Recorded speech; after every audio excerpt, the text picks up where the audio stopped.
Hello class, so welcome back to your science class. Take out your books to page number 21. We'll start from living organisms excrete. So what do you mean by excrete? Excrete का मतलब क्या होता है? Excrete का मतलब होता है अपनी बॉडी से वेस्ट को रिमूव करना. Okay? See, there are several processes going on inside our body such as digestion, respiration, etc.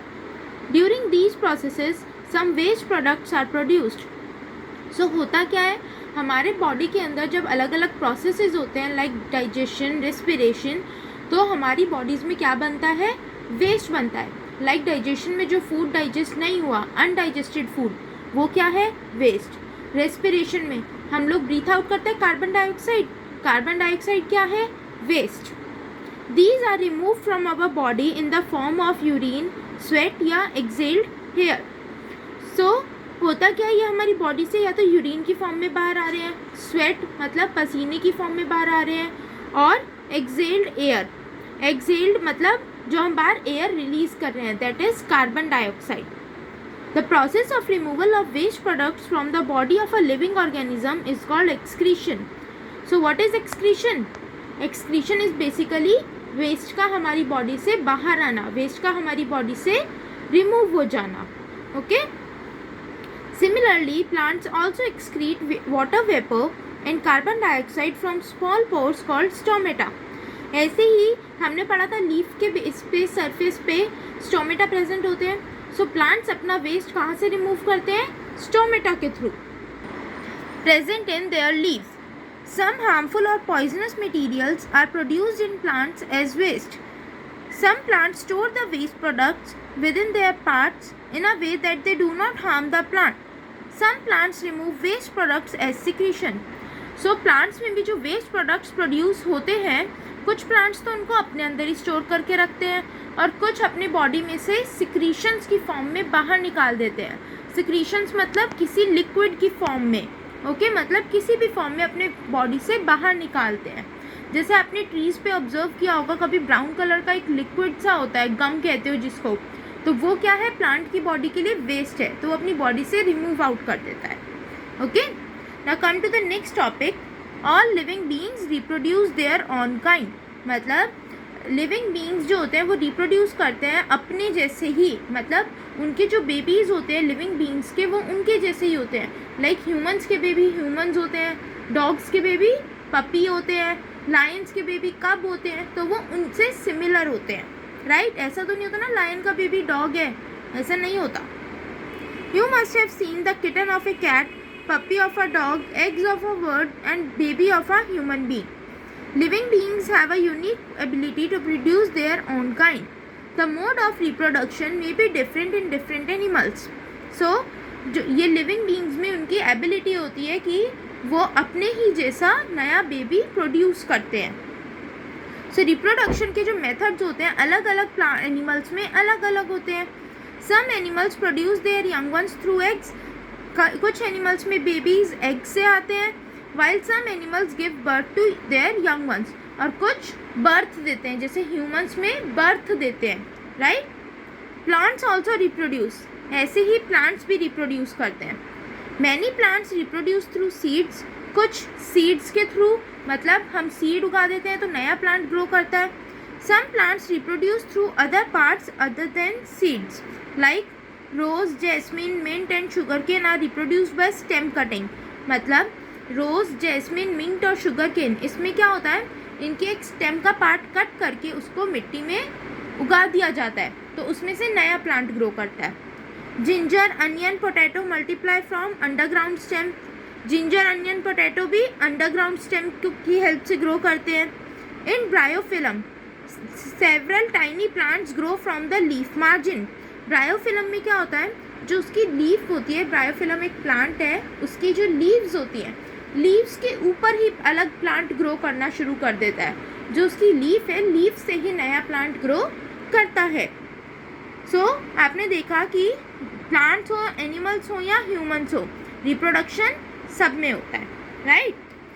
So next is all living beings move. सब लिविंग बीइंग्स मूव करते हैं.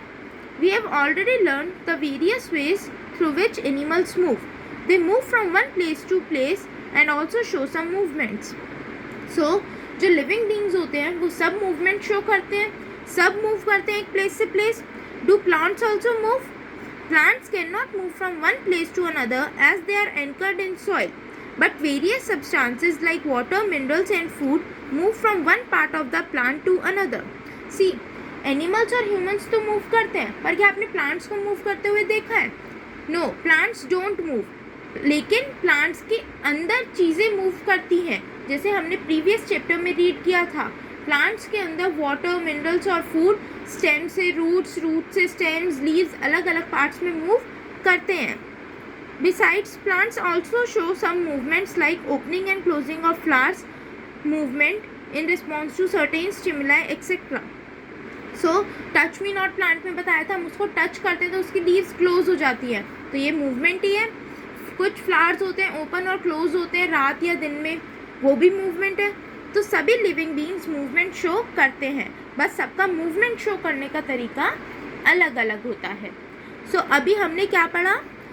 Different characteristics of living beings, कि living beings में अलग अलग क्या characteristics होती हैं, राइट?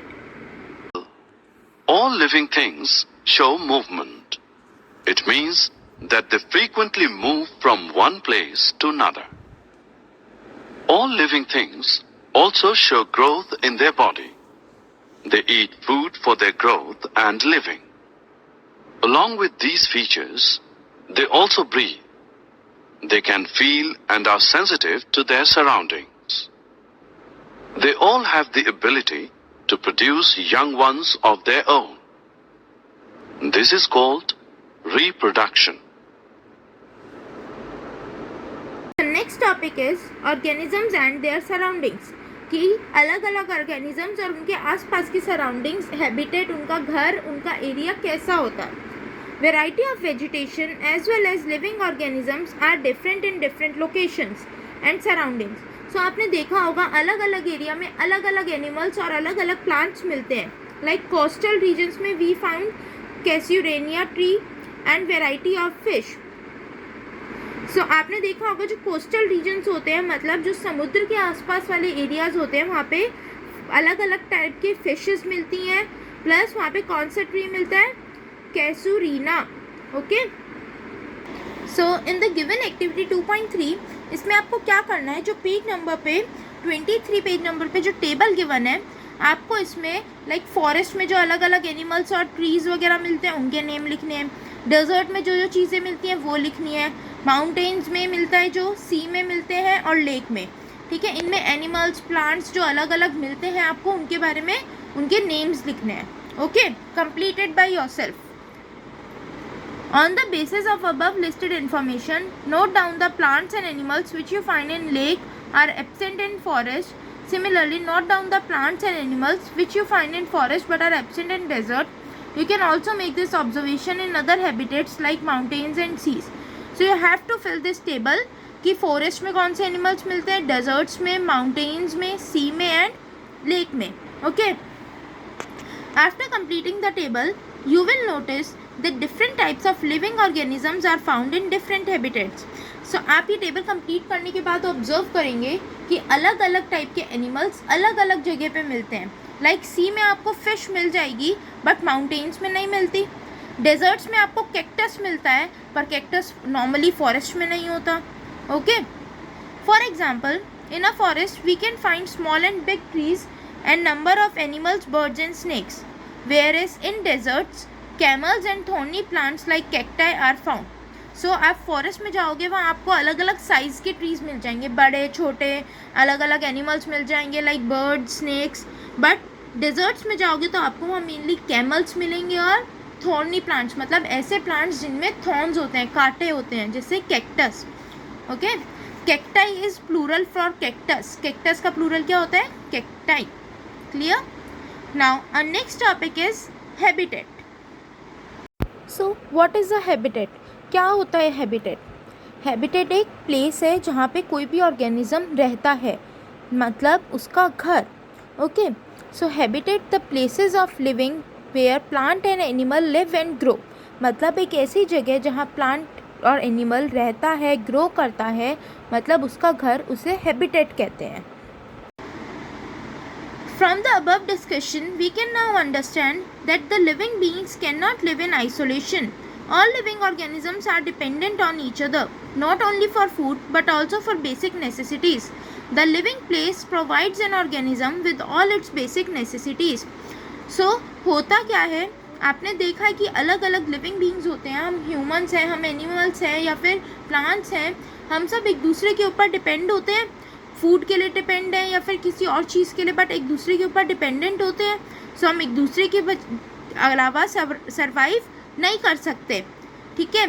सो लिविंग प्लेस जो होती है, एक मतलब एक जगह जहाँ एक ऑर्गेनिज्म रह रहा है, वो उसको सारी बेसिक नेसेसिटीज़ देता है. जैसे आप अभी अपने घर पे रह रहे हो तो आपके पास या खाने के लिए प्लांट है, आपका हाउस है, ब्रीथ करने के लिए ऑक्सीजन है, राइट. तो आपके पास सारी आपकी बेसिक नेसेसिटीज़ अवेलेबल हैं. Thus, a place where conditions for the existence of a living organisms are present and where it can survive, breed and flourish is called the habitat of that organism. So, habitat का मतलब क्या होता है?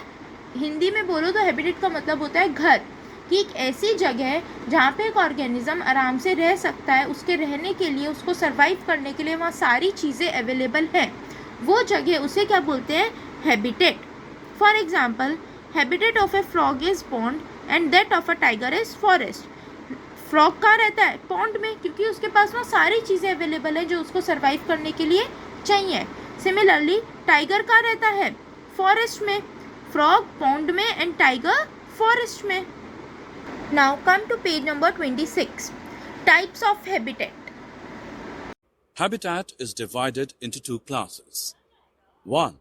Terrestrial or land habitat. 2. Aquatic or water habitat.